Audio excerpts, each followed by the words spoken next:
സ്ഥാനാർത്ഥി നിർണയം പൂർത്തിയായതിനു ശേഷം വലിയ ആത്മവിശ്വാസത്തോടെയാണ് UDF മുന്നോട്ട് പോകുന്നത്. ഘടകകക്ഷികളുമായി അസ്വാരസ്യങ്ങളില്ലാതെ സീറ്റ് നിർണയം പൂർത്തിയാക്കാൻ സാധിച്ചു.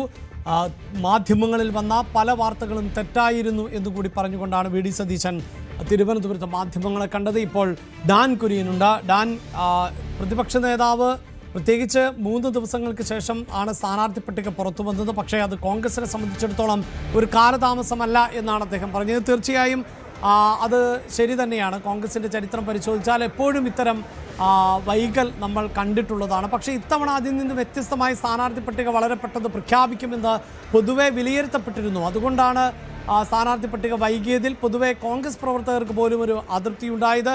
ഇപ്പോൾ എന്താണ് VD സതീശൻ പറയുന്നത്? എത്രത്തോളം ആത്മവിശ്വാസമാണ് മുന്നോട്ട് പോക്കിന് അദ്ദേഹത്തിൻ്റെ ഭാഗത്ത് നിന്ന് കാണാൻ സാധിക്കുന്നത്? ഡാൻ,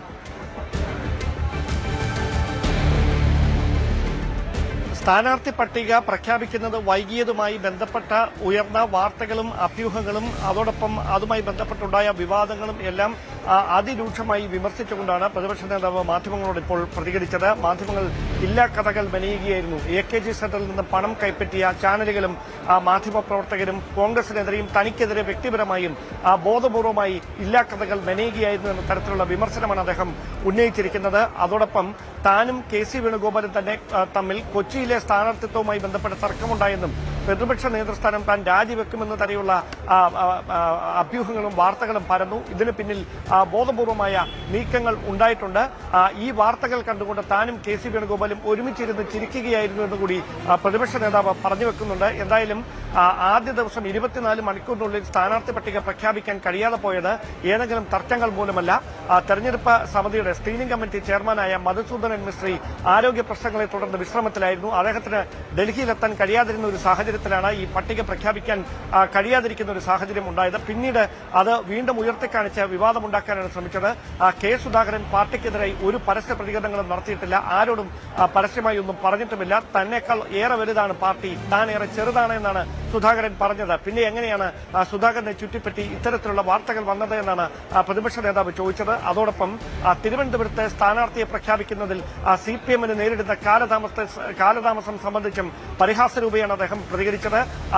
താൻ ഒരുപാട് അന്വേഷിച്ചു നോക്കി, പക്ഷേ തിരുവനന്തപുരം സെൻട്രലിലെ CPM-ന്റെ സ്ഥാനാർത്ഥി ആരാണെന്ന് അറിയാൻ കഴിഞ്ഞിട്ടില്ല. പക്ഷേ 140 മണ്ഡലങ്ങളിലെയും കോൺഗ്രസ് സ്ഥാനാർത്ഥികളെ കുറിച്ച് തനിക്ക് വ്യക്തമായ ധാരണയുണ്ട് എന്നുകൂടി അദ്ദേഹം പറഞ്ഞു വെക്കുന്നുണ്ട്. അതായത് ഈ അനിശ്ചിതത്വങ്ങൾക്കൊക്കെ ഒടുവിൽ ഒരുപാട് തർക്കങ്ങളിലേക്ക് കാര്യങ്ങൾ പൊട്ടിത്തെറിയിലേക്കൊന്നും കടക്കാതെ സ്ഥാനാർത്ഥി പട്ടിക പുറത്തിറക്കാനായതിന്റെ ആത്മവിശ്വാസത്തിലാണ് പ്രതിപക്ഷ നേതാവ്. 100-ലധികം സീറ്റുമായി UDF അധികാരത്തിലേക്ക് തിരിച്ചുവരും.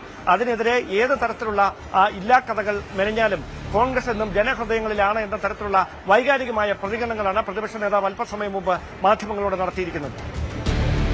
അതാണ്, ആ ഒരു ആത്മവിശ്വാസമാണ്. ഒപ്പം സുധാകരനുമായി ബന്ധപ്പെട്ട മാധ്യമങ്ങളിൽ വന്ന വാർത്തകൾ, പ്രത്യേകിച്ച് ഏതെങ്കിലും തരത്തിലൊരു അസ്വാരസ്യമുണ്ടായിരുന്നില്ല. പാർട്ടിയാണ് വലുത്, താൻ ഏറെ ചെറുത് എന്നല്ലായിരുന്നോ സുധാകരൻ പറഞ്ഞത് എന്നുകൂടിയായിരുന്നു VD സതീശന്റെ പ്രതികരണം വന്നത്. ഇപ്പോഴിതാ മറ്റന്നാൾ മുതൽ തെരഞ്ഞെടുപ്പ് പ്രചാരണത്തിന് ഇറങ്ങാൻ K. സുധാകരൻ തയ്യാറെടുക്കുന്നു എന്നുള്ളതാണ്.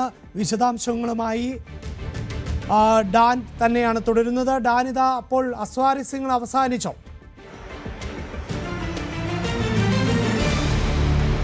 കണ്ണൂരിലും തിരുവനന്തപുരത്തുമടക്കം പ്രധാനപ്പെട്ട നേതാക്കൾ മത്സരിക്കുന്ന എല്ലാ സ്ഥലങ്ങളിലും K. സുധാകരൻ പ്രചാരണത്തിന് ഇറങ്ങുമെന്നാണ് വിവരം. പ്രതിപക്ഷ നേതാവിന്റെ മണ്ഡലമായ പറവൂരിലും KPCC അധ്യക്ഷൻ മത്സരിക്കുന്ന പേരാവൂരിലും അതോടൊപ്പം മറ്റ് പ്രധാനപ്പെട്ട സ്ഥാനാർത്ഥികൾ രാഷ്ട്രീയ പോരാട്ടം നടക്കുന്ന വട്ടിയൂർക്കാവിലടക്കം, നേമത്തും വട്ടിയൂർക്കാവിലടക്കം സുധാകരന്റെ സാന്നിധ്യം ഉണ്ടായേക്കുമെന്നാണ് വിവരം. അതായത് ഈ ത്രികോണ പോരാട്ടം നടക്കുന്ന സ്ഥലങ്ങളിൽ CPM-മായി നേർക്കുന്ന ഏറ്റുമുട്ടൽ നടക്കുന്ന മണ്ഡലങ്ങളിലൊക്കെ K. സുധാകരന്റെ പ്രചാരണ പരിപാടികൾക്കായി സ്ഥാനാർത്ഥികൾ തന്നെ തിരക്ക് കൂട്ടുന്നുണ്ട്.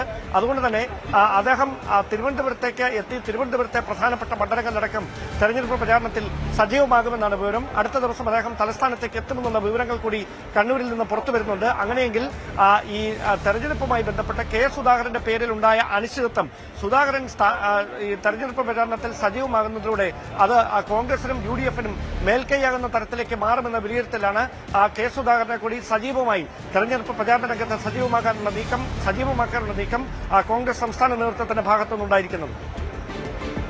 പക്ഷേ ഇവിടെ ഇപ്പോഴിതാ ഇരിക്കൂർ മണ്ഡലത്തിൽ സജീവ് ജോസഫിന് വേണ്ടിയാണ് ആദ്യം രംഗത്തിറങ്ങുക. പിന്നീട് അദ്ദേഹത്തിന്റെ സാന്നിധ്യം പലയിടത്തും ഉണ്ടാകുമെന്ന് പറയുമ്പോഴും സണ്ണി ജോസഫിന് വേണ്ടി രംഗത്തിറങ്ങുമോ, കണ്ണൂരിൽ അദ്ദേഹം സജീവമാകുമോ, മോഹന് വേണ്ടി രംഗത്തിറങ്ങുമോ, ഇതാണല്ലോ എല്ലാവരും ഉറ്റുനോക്കുന്നത്.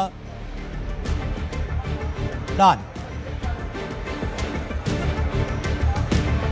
അതായത് കെ സുധാകരൻ ഡൽഹിയിൽ നിന്ന് മല്ലികാർജ്ജുന ഖാർഗെയുമായി നടത്തിയ സംഭാഷണത്തിനൊടുവിലാണ് അദ്ദേഹം ഒരു മഞ്ഞുരുക്കലിലേക്ക് കാര്യങ്ങൾ എത്തുകയും അന്നയത്തിന് വഴങ്ങി അദ്ദേഹം കണ്ണൂരിലേക്ക് തിരികെ എത്തുകയും ചെയ്തത്. ഇനി അദ്ദേഹം ഒരു മുൻവിധി വെച്ചുകൊണ്ട്, ഒരു പിടിവാശി വെച്ചുകൊണ്ട് ഏതെങ്കിലും ഒരു നേതാവിനെതിരെ പരസ്യമായി പ്രതികരിക്കുമെന്നുള്ള, അല്ലെങ്കിൽ അത്തരത്തിൽ പ്രചാരണത്തിൽ വിട്ടുനിൽക്കാനുള്ള സാധ്യതയൊക്കെ നന്നേ കുറവാണ്. കാരണം കണ്ണൂരിൽ ഈ കോൺഗ്രസിനെ പടുത്തുയർത്തുന്നതിൽ നിർണായക പങ്ക് വഹിച്ച വ്യക്തിയാണ് കെ സുധാകരൻ. ആ സുധാകരൻ ഒരിക്കലും കോൺഗ്രസിന് അപകടമുണ്ടാക്കുന്ന ഒരു നീക്കവും കണ്ണൂരിൽ പ്രത്യേകിച്ച് പേരാവൂരിലടക്കം നടത്തില്ല എന്ന വലിയ വിശ്വാസത്തിലാണ് കോൺഗ്രസ് ക്യാമ്പ്. അതുകൊണ്ട് തന്നെ എന്തെങ്കിലും അസ്വാരസ്യങ്ങൾ ഉണ്ടായിട്ടുണ്ടെങ്കിൽ അതൊക്കെ അപ്പോഴുണ്ടായ രാഷ്ട്രീയ സാഹചര്യങ്ങൾ കാരണമാണ് എന്ന് ബോധ്യപ്പെടുത്തിക്കൊണ്ട് അദ്ദേഹത്തെ കണ്ണൂരിലടക്കം ചേർത്ത് നിർത്താനാണ് എല്ലാ ഗ്രൂപ്പ് നേതാക്കന്മാരുടെ അടക്കം ശ്രമം. കണ്ണൂരിൽ ടി.ഒ. മോഹന് വേണ്ടിയും പേരാവൂരിൽ സണ്ണി ജോസഫിന് വേണ്ടിയുമൊക്കെ അദ്ദേഹത്തെ പ്രചാരണത്തിന് വൈകാതെ തന്നെ ഇറക്കാനുള്ള നീക്കം നടക്കുന്നുണ്ട്. തിരുവനന്തപുരത്തും വട്ടിയൂർക്കാവിൽ കെ മുരളീധരന് വേണ്ടി ഉൾപ്പെടെ കെ സുധാകരൻ പ്രചാരണ രംഗത്ത് സജീവമാകുമെന്നാണ് വിവരം.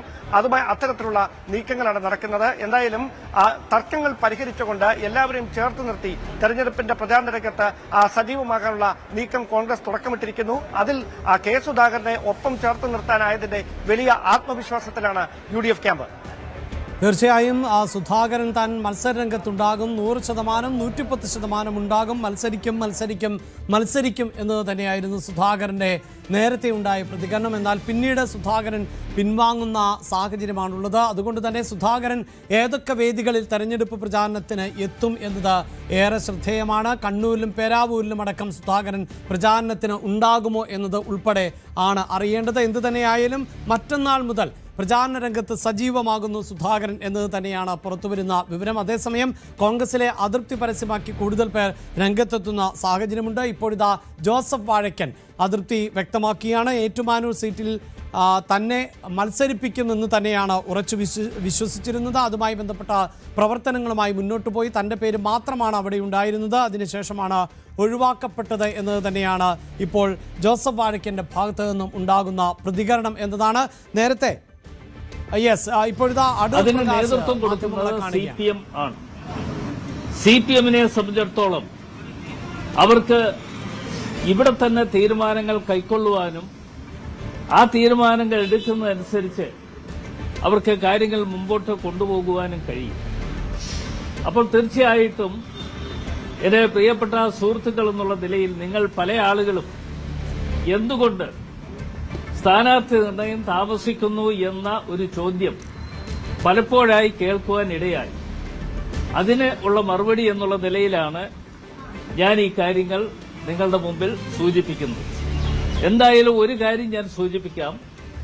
കേരളത്തിലെ UDF ഒറ്റക്കെട്ടായി നിന്നുകൊണ്ട് പ്രവർത്തിക്കുവാനുള്ള അവസരം ഞങ്ങൾ ഒരുക്കിയിരിക്കുന്നു. ഞങ്ങൾ ഒറ്റക്കെട്ട. കൂടുതൽ വാർത്തകൾക്ക് News 18 Keralam YouTube channel subscribe ചെയ്യുക.